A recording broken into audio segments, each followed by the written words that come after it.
My lecture today is about love and education. It has three parts.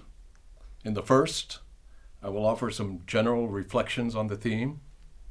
In the second, I'll discuss the ancient Greek philosopher Plato. And in the third, I'll offer you some of my own views on this topic. So I start with a quote from the German poet Goethe. "We learn only from those we love." A contemporary of his, Friedrich Hölderlin, also a poet, said of teachers that they, quote, "give their best when they love." Yet another German, Friedrich Nietzsche, claimed, I quote, "the deepest insights spring from love alone." Now, I'm not sure that these statements are universally true, but I'm convinced that there is a natural connection between love and learning that most theories of education these days either under-acknowledge or fail to acknowledge altogether. The connection forms a part of the everyday experience of students who frequently feel not only respect, but affection for the teachers they learn from, or the teachers who manage to educe or draw out from them their passion for a given subject matter. In John Williams's novel Stoner, an undergraduate at a university in Missouri is about to graduate with a bachelor's science degree in the College of Agriculture and is in a state of deep confusion about what to do with his life. The last thing he wants to do is return to his parents' rural farm and work the land. During his university years, he has taken several courses in English literature and excelled in them. And in a meeting with one of his literature professors, the professor tells him, "But don't you know, Mr. Stoner? Don't you understand about yourself yet? You're going to be a teacher." Stoner felt himself suspended in the wide air, and he heard his voice ask, "Are you sure?" "I'm sure," Sloane said softly. "How can you tell? How can you be sure?" "It's love, Mr. Stoner," Sloane said cheerfully. "You are in love. It's as simple as that." Stoner began falling in love with literature when he started to understand the sonnets of Shakespeare and various other literary works. The subject matter may differ, but the pattern is generally the same. Love comes with understanding, not superficial understanding, but what I would call a kind of essential understanding. When I begin to understand geometry and the theorems of Euclid, when I grasp their inner coherence, they draw and attract me, and they fascinate me. When I begin to understand how the universe works, it becomes more enticing, and I embrace it in a way that I didn't or couldn't before. The same applies to a poem, to a political constitution, to a foreign language. Understanding, I'm suggesting, reveals the inner beauty and conformation of things, inspiring a kind of love that is unique to the learning experience. This is another way of saying that the most intense kind of learning is passionate rather than passive, driven by desire rather than duty, and in its etymology, the verb to study actually means to strive toward and to show zeal for. Studium in Latin originally meant keenness or eagerness. The medieval Italian poet Dante understood what it meant to study in this passionate manner. Before he wrote the Divine Comedy, which is the most famous and most learned poem of the Middle Ages, Dante wrote a short book called the Vita Nuova, which means the new life, which tells the story of Dante's love for a young woman named Beatrice, whom he saw as a quasi-angelic creature. Dante composed most of his early lyric poems for Beatrice, but when she died abruptly at the age of 24, he fell into an existential crisis and lost his poetic voice. In the last chapter of the Vita Nuova, he tells his reader that he has decided to stop writing until, I quote, "I may speak of Beatrice in a more worthy manner." He would like, he declares, again quoting, "to say of her what has not been said of any woman." And in order to do that, he is studying as much as possible. Io studio quanto posso. Io studio quanto posso. I study as much as I can. The last chapter of the Vita Nuova gives us a glimpse of how desire, study, and love come together in one prophetic moment. And I call it prophetic because in the Divine Comedy, which Dante began to write 10 years later, after the Vita Nuova, Dante will meet Beatrice again at the top of the mountain of Purgatory, and she, her character, will guide him through the 9 spheres of heaven, leading him to an ecstatic vision of God. And this celestial journey is in many ways a journey of the mind, of what Dante in his Paradiso, which is the 3rd canticle of the Divine Comedy. The Divine Comedy has 3 canticles. It's Inferno, Purgatory, and Paradiso.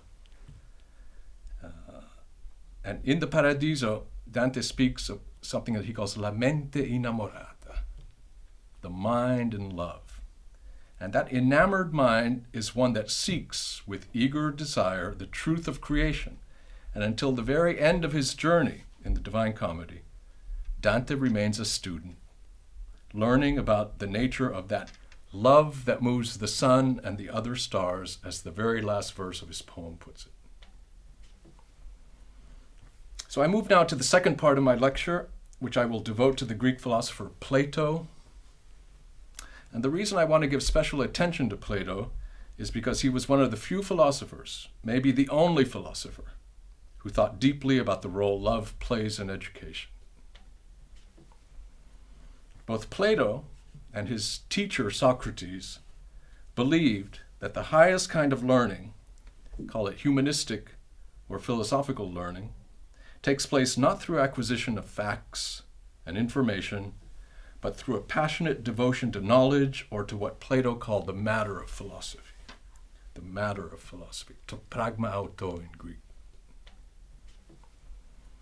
Now furthermore, Plato believed that such knowledge, call it knowledge of a higher order of being, could not be acquired through reading or writing, which don't have the power to generate the living sparks that ignite true insight and knowledge, or so he believed. In his famous 7th letter, Plato suggests that paideia, or education, in the truest sense of the term, takes place in the live presence of teachers and students, and above all, in the spoken words that are exchanged between them in their long, ongoing conversation with one another about the matter itself. A conversation, synousia in Greek. And in one of Plato's dialogues, Socrates refers to a, quote, living and animate speech that comes forth from the soul of a teacher in real time. And this kind of speech, he declares, is not written on dry papyrus or parchment paper, but is, quoting, written on the soul of the hearer together with understanding. Living and animate, those are the key words. So too are soul and understanding. For Plato, understanding comes alive in the student after long and devoted study in the presence of teachers and other docents. The life of the mind is first and foremost life. It's important to understand that. It is the student's animate selfhood that receives the seeds of knowledge. And a teacher may possess those precious seeds. The Greek word for seeds is sperma in this case. Yet those seeds will not grow and flourish unless the soil in which they are sown, namely the student's mind and soul, is fertile enough for knowledge. And Plato, being an elitist, believed that only a minority of the young had minds and souls fertile enough for the kind of knowledge that he called philosophy. In any case, the important point here is that the student's living self is the spiritual ground in which a transpersonal, universal truth must sow its seed, and love is the agent of its flowering. Now, the role of the teacher in Plato's view is to awaken love by enabling the student to see the radiant beauty of invisible things such as justice, truth, ideas, laws, institutions, and mathematics. To see beauty in abstract things means to understand their higher, disembodied reality, and education for Plato is a long process of learning to view things with the mind's eye, of learning to see the beauty of what reveals itself, again, to human understanding. It's not by chance that the Greek word eidos, usually translated as form, means the outward shape of something. And likewise, idea in Greek means form, or more precisely, the look of a thing. Now, let me mention another important Greek word here, and that word is philia. It is one of the Greek words for love. The Greeks had three words for love, different kinds of love: philia, eros, and agape. Philia lies at the root of the word philosophia, philosophy, or love of wisdom. The essence of the pedagogical revolution that Socrates, and in his wake Plato, brought about in Greek education was the introduction of love into the learning process. What was unusual about Socrates in the context of Greek education, where professional sophists taught for wages, is, first, he did not accept money for his teaching, but more importantly, he loved each one of his students personally. Or better, he loved that formative place in the student's soul where love of wisdom could take root and germinate. Now, Plato himself was one of the beneficiaries of Socrates' love for his students. And if later in life Plato felt the need to found a school, his famous Platonic Academy, which was the first institution of higher learning in the ancient world, it was because he felt it was necessary to create a self-enclosed environment that was hospitable to philia, where the life of the mind could flourish amid the fellowship of those who joined it. And I believe that the European, British, and American campus is, in many respects, the direct descendant of the Platonic Academy in that conception of a self-enclosed environment where fellowship and, let's say, the promiscuous circulation of love would enhance the learning process. So now, in the third and last part of my lecture today, I'd like to share with you some of my own views about the connection between love and education. And in some ways, my views converge, and in other ways, they diverge from those of Plato. So, like Plato, I believe that education thrives when a certain type of fervor, let's call it a studious fervor, catches hold of a person. And like Plato, I believe that good teachers educe such fervor in the self and direct it towards something that lies beyond the self.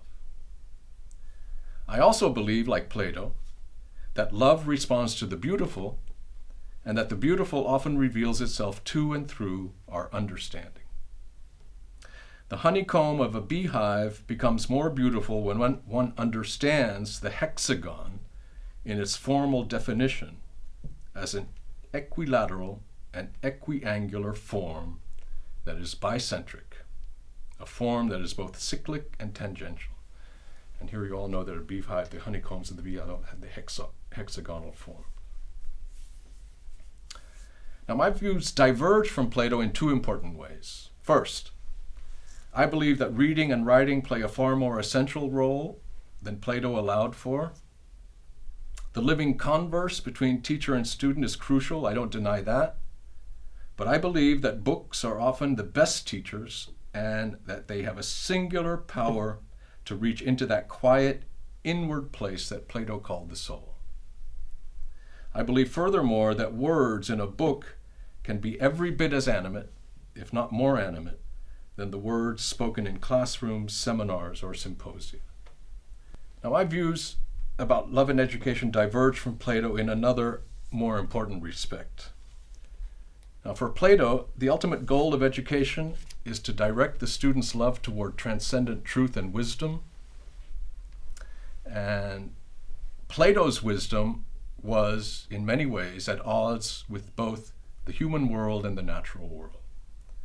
For Plato, the natural world is deficient, it lacks true being, while the human world traffics in ignorance, false opinions, and folly, for the most part, or so Plato believed. Thus, for education purposes, the teacher's job for Plato is to lead to knowledge of a higher order of reality than the one that informs our human world. And I see it differently. I believe in worldly truth, not unworldly truth. And for me, education fulfills its most crucial mandate by promoting in the student an unconditional commitment to the world that existed before he or she was thrown into it, and that will outlast his or her passage through it. This commitment to the world, this amor mundi, or love of the world, as the political theorist Hannah Arendt called it, does not come naturally. It has to be learned through a process of taking ownership of something that at first does not seem to belong to you at all, namely the human world in its political, social, economic, and cultural institutions. I leave the natural world aside here for the moment. Amor mundi, love of the world, comes into being when the self-affection of a young person undergoes a metamorphosis, expanding beyond the self in which it has its source toward the world in which it finds its purpose. Now, young love is by nature idiosyncratic and world-shy. Who has not felt as freakish and isolated in one's youth as Mary Shelley's Frankenstein? And who cannot hear some personal resonance in the verses that open Edgar Allan Poe's poem, Alone? From childhood's hour, I have not been as others were.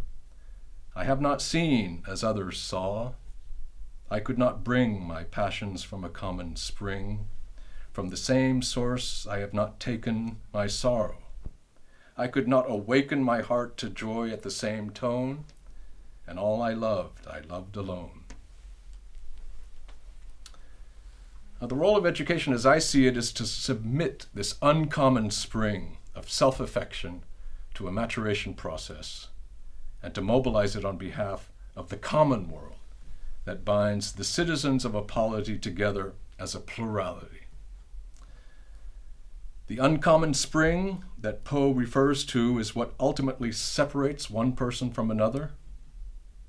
Without the uncommon differences that distinguish one person from another, the world that comes between men, as Hannah Arendt calls it, the world is that which comes between men, that without these uncommon differences, this world would not have plurality as one of its basic constituents. The world is the locus of plurality because each of us, as citizens, is a first-person singular. Now, the young have necessarily an ambivalent relation to the world. You are thrown into it without having chosen it or built it. Yet you are destined to inherit it for better or for worse. Thus, you have to learn how to take ownership of it, how to assume responsibility for it, and how to love it insofar as it is your world, whether you have chosen it or not. This is the difficult but fundamental task of education as I see it. Now, for world love to take root in a student, he or she must acquire a basic knowledge of how it came to be. When history's conflicted and stratified past begins to inform the student's cognizance of the present, that student's relation to time to his or her being in time undergoes a maturation process. The more the present reveals itself as the outcome of the past, the more it also appears as the incubator of its future, as the parent of its future, if you want to use that metaphor. Education does not fulfill its worldly mandate by putting an electronic device in every student's hand, nor by promoting a purblind vision of the present, but by plunging students into the depths of history and pushing them toward those subterranean regions where the dead speak in their own untimely voices and where the past opens up like a landscape of future possibilities. In the John Williams novel I mentioned earlier, Professor Sloan recites a poem of Shakespeare in class and then looks at Stoner. Mr. Shakespeare speaks to you across 300 years, Mr. Stoner. Do you hear him? Well, do we hear him? Do we hear the call of legacies? Legacies call out to us from the past. They call out for adoption, retrieval, and renewal. I am tempted to say that there are certain legacies that actually love you, that court your devotion, if only because without you, they have no life of their own. Have you ever felt loved or courted by a legacy? Well, now is the time to let it happen during these years of your university education. Now, a century ago, the Sri Lankan philosopher Ananda Kumar Aswamy wrote, I quote, "We are called from the past and make our home in the future. But to understand, to endorse with passionate conviction, and to love what we have left behind is the only possible foundation for power."